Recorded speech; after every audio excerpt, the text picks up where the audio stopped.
સોમનાથ ચોપાટી ખાતે ભવ્ય beach festival અને સાંસદ ખેલ મહોત્સવ 2025નું આયોજન કરવામાં આવ્યું હતું। આ ઉત્સવ યુવાનોમાં રમતગમત પ્રત્યે ઉત્સાહ અને જાગૃતિ ફેલાવવાનો મુખ્ય ઉદ્દેશ્ય ધરાવતો હતો। 18થી વધુ ટીમોએ આ ખેલ મહોત્સવમાં પોતાના કૌશલ્યનું પ્રદર્શન કર્યું। માનનીય પ્રધાનમંત્રી નરેન્દ્રભાઈ મોદીજીની પ્રેરક દ્રષ્ટિ હેઠળ આ ખેલ મહોત્સવ યુવા શક્તિનો ઉત્સવ બની રહ્યો છે।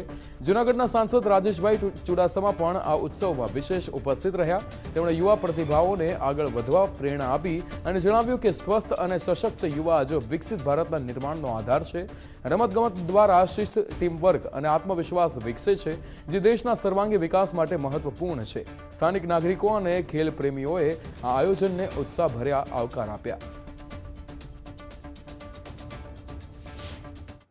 દેશના પ્રધાનમંત્રી આદરણીય નરેન્દ્રભાઈ મોદીજી દ્વારા સમગ્ર દેશના સાંસદોને આહવાન કરવામાં આવ્યું હતું કે તમે પણ સાંસદ ખેલ મહોત્સવનું એક આયોજન કરો અને છેલ્લા 3 વર્ષથી સાંસદ ખેલ મહોત્સવનું આયોજન થતું આવ્યું છે।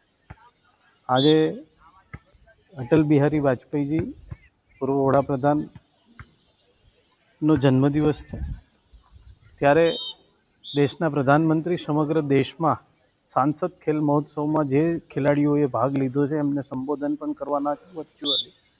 ત્યારે આજે સોમનાથ મુકામે સમાપનના દિવસે બીચ વોલીબોલનું આયોજન કરવામાં આવ્યું છે। 45 જેટલી ટીમો અહીંયા ભાગ લઈ રહી છે। ત્યારે 6000 જેટલા ખેલાડીઓએ આ સાંસદ ખેલ મહોત્સવના માધ્યમથી આમાં જોડાયા હતા। ત્યારે હું તમામ ખેલાડીઓને આવનારા સમયમાં એમને જોયેલા સપનાઓ પૂરા થાય એવી ભગવાન સોમનાથને પ્રાર્થના કરું।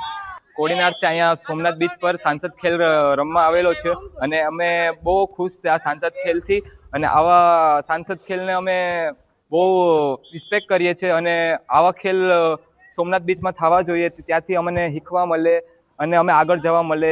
તે સોમનાથ સાયન્સ એકેડેમિકમાંથી મેં સ્ટડી કરેલું છું અને મેં અહીંયા રમવા આવેલો છે।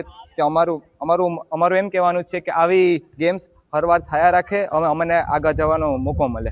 આજે ખેલ સાંસદ છે તો એમાં અમે પહેલાંથી ખૂબ પ્રેક્ટિસ કરતા હતા અને આજે અમને બહુ ખુશી થઈ છે કે અહીંયા સરકાર દ્વારા સાંસદ ખેલ મહોત્સવ રમવા માટે અમને બધાને આનંદ મળ્યો છે અને બધા બહારથી અને 10 કાંઈક ટીમો રમવા આવી છે અને બધામાં આનાથી સરકાર આગળ બધા વીરોને આગળ વધારે એવી બધાની શુભેચ્છાઓ।